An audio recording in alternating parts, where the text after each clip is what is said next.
We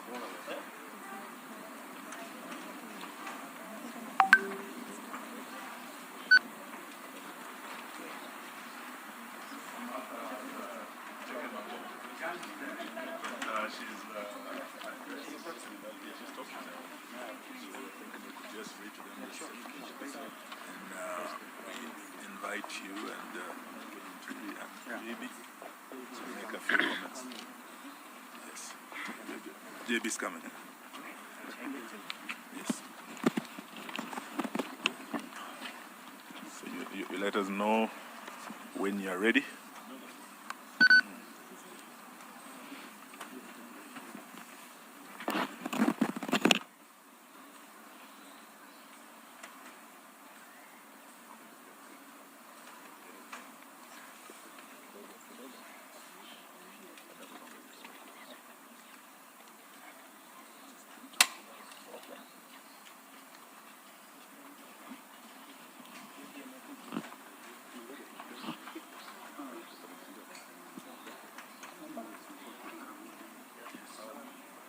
Especially that point on the international, particularly international treaties. That's a very strong point.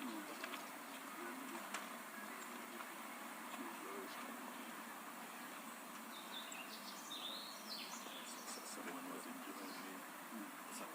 That's the new way of doing the canon. When you are ready, we are ready. I was wearing Gideon's color. Yes. Oh, we can start? Yeah. Yes, I think he'll join us.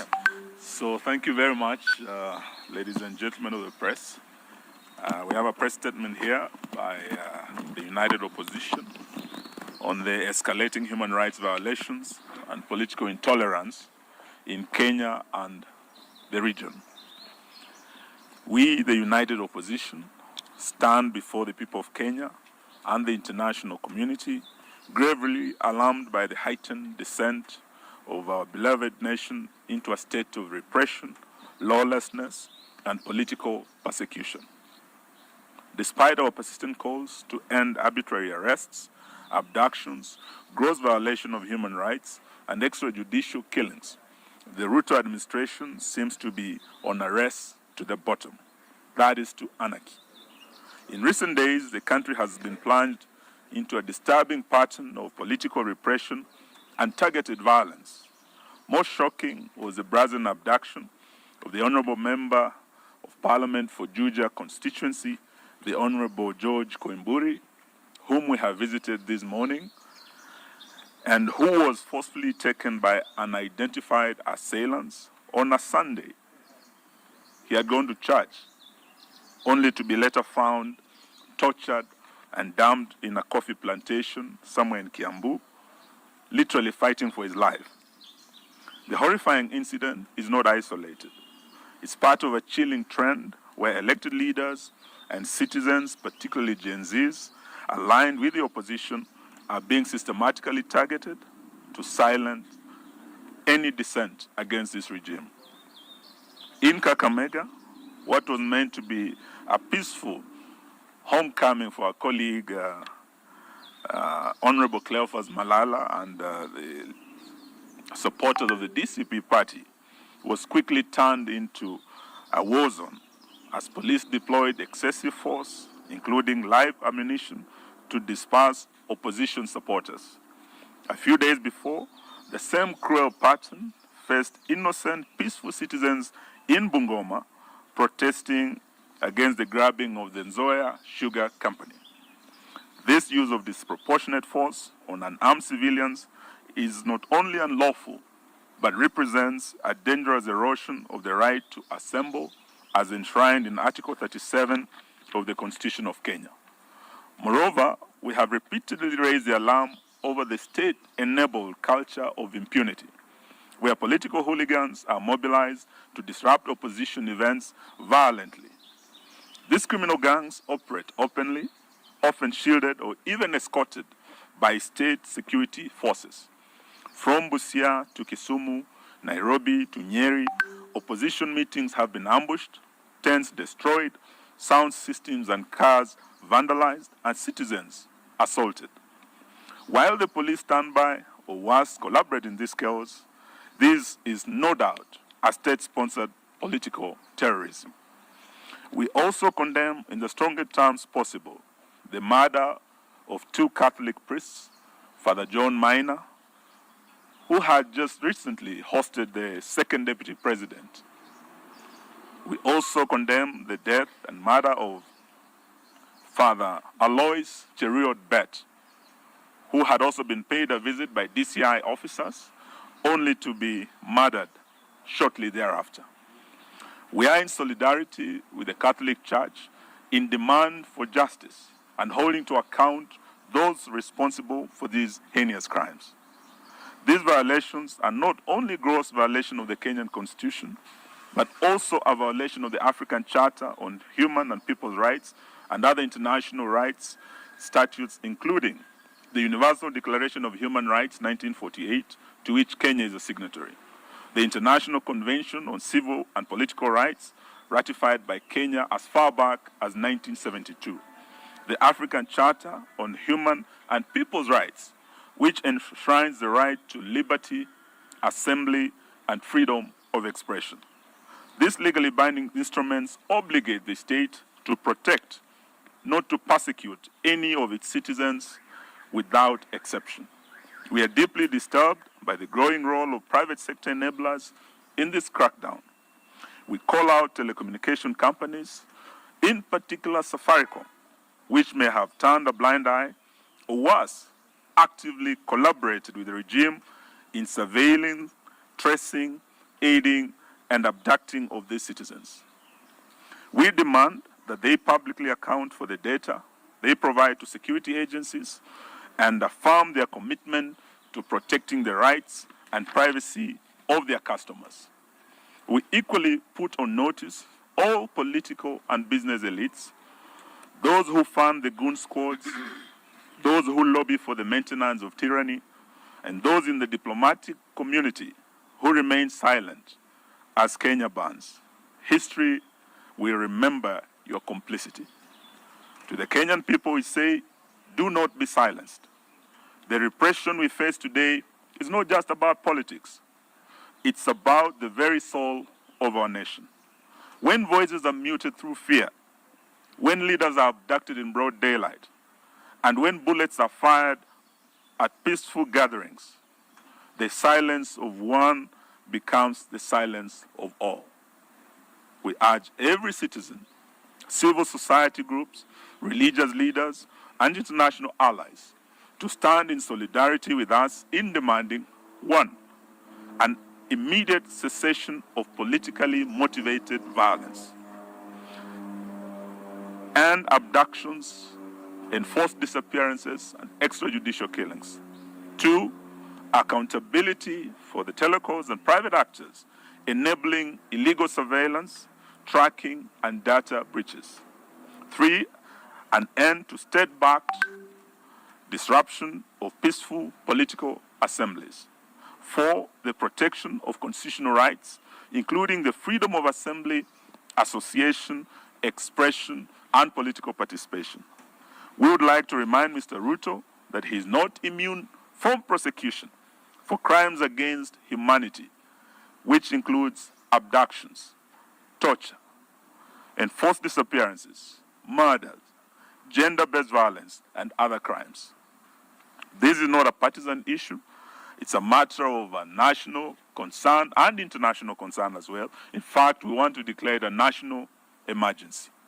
We will not relent until justice and the rule of law is restored and every Kenyan can live and speak without fear in this country. That's the end of our statement. Thank you very much. Any questions? I think it's very clear. It's a very clear statement.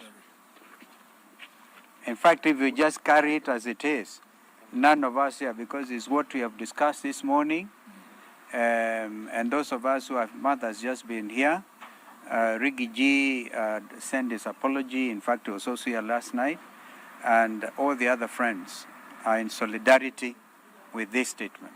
So I really think we shouldn't add anything unless it's something, a question. Oh, great. Tumemwona, sauti imeanza kurudi pole pole. and his wife is beside him. And we thank Karen Hospital for taking excellent care of him. You know, when you hear stories like Mheshimiwa abducted himself, you really want to pray for those people because they are evil. You see the tattered clothes and things. He's lucky to be alive. And so we have one instrument, Constitution of Kenya 2010. And all public officers, from William Ruto to the police constables, must know that be held accountable under the Constitution. Those rights are so clearly elaborated. And so we want to say shame on anybody who thinks a Mheshimiwa like this can abduct himself. And you want us police to believe your story? So I don't want to add. What do you speak to the National Police Service saying they are unaware of the abduction and they are investigating the video circulating online? They are investigating themselves. He's even called for a presser. Who? At 2 p.m. Who? Douglas Kanja, the IG. Oh, He's poor likely to guy. repeat the same Poor guy. If he repeats it, it's unfortunate. Yeah, there's an abduction squad. We go by what Rigathi Gachagua said last night. Special squad, you know, designed to make sure that there will be no opposition in Kenya. So let him issue a statement. But who will believe a policeman like Kanja today? Where his own people say, oh, Mheshimiwa abducted himself. And the man was almost dead. Okay, so, well, this is where it is. And we are not, by the way, Kenyans are very clear. Nothing will stop them from sending these people home. Are they not even on record saying, afadhali wajitetee because they know they'll go to prison? Well, the former Attorney General is here with us, immediate former. It's really, JB is with us. And these things, we're investigating, we tooth comb with ICJ. Remember, you are dealing with very senior, some of us, very senior members of the profession and members of the International Law Society of Kenya, East African Law Society. And we repeat that when we went for integration of the region, we really were for the rights of establishment. So Mother Karua can practice in Uganda. I can open an office in Dar es Salaam, in Kigali, in Bujumbura. This is the spirit of cooperation. And therefore, we are all subject to the same values and standards. So we are going to make sure that this region is called to order when it comes to human rights, which are universal under those statutes that have been elaborated. How do you speak to comments made by the Tanzanian MPs yesterday about... We don't want to comment about Tanzanian MPs. I think let's stick to the Kenyan situation. Yeah. About abductions. Yeah. Our own president, just a few days ago, told the Finnish president there will be no more abductions. Yeah. We have come here because of the latest abductee, an honorable member of parliament. And we have here the former Attorney General, whose own son was abducted. Probably should say a word about abductions that he has called for an end to. JB, please. Thank you, my colleagues. I've always called for an end to abductions, and we thought when President Ruto, in answer to a question from a foreign journalist, saying that they have all come to an end, and all those that had been abducted and safely been returned to their homes and reunited with their families. Only, unfortunately, to see this latest one of Honorable Koimburi. And just to answer a simple question, on Friday last week, the police who are looking for Honorable Koimburi did not get him. He managed to escape. The police continued to look for him. They arrested his driver. His vehicle is still at the Bodaiga police station. That was Friday. And then on Sunday, he said Troke has to know the people that were hunting for Koimburi on Friday are the same ones who are looking for him on Sunday.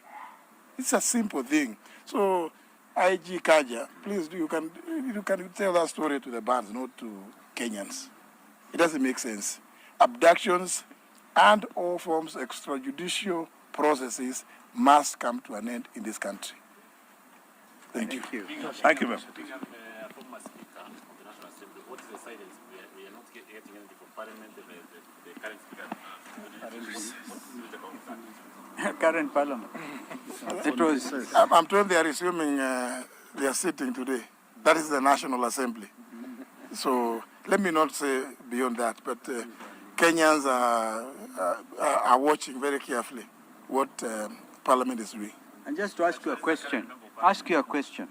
When the Attorney General has spoken, are you still keen on listening to Kanja? It's a waste of time. The speaker is Yeah. I just wanted. Yeah. Yeah, we want to hear what they're going to say. They are resuming today. So Let's hear what they're going to say. Naturally, we will expect that the National Assembly sitting this afternoon. We'll move a motion of adjournment. Yes, we'll move a motion of adjournment to discuss, because it's a serious case of insecurity. It's just the other day that another member was shot and killed. Now again, yesterday or Sunday, another one is kidnapped, abducted, left for the dead. Surely, we expect no less than the House adjourning to discuss the matter of rising insecurity. Some of them, by the way, are here. The Honorable Mule, and who else is there? Mawade is here. Understanding order number 20, move a motion of adjournment to discuss an urgent matter of national importance. So we expect that. And I think all members now, we give you instructions to do so. And let us see how many others, remainder of what was state captured, hear what they're going to say. They're going to defend this gangsterism by the state. Asanteni. Thank you.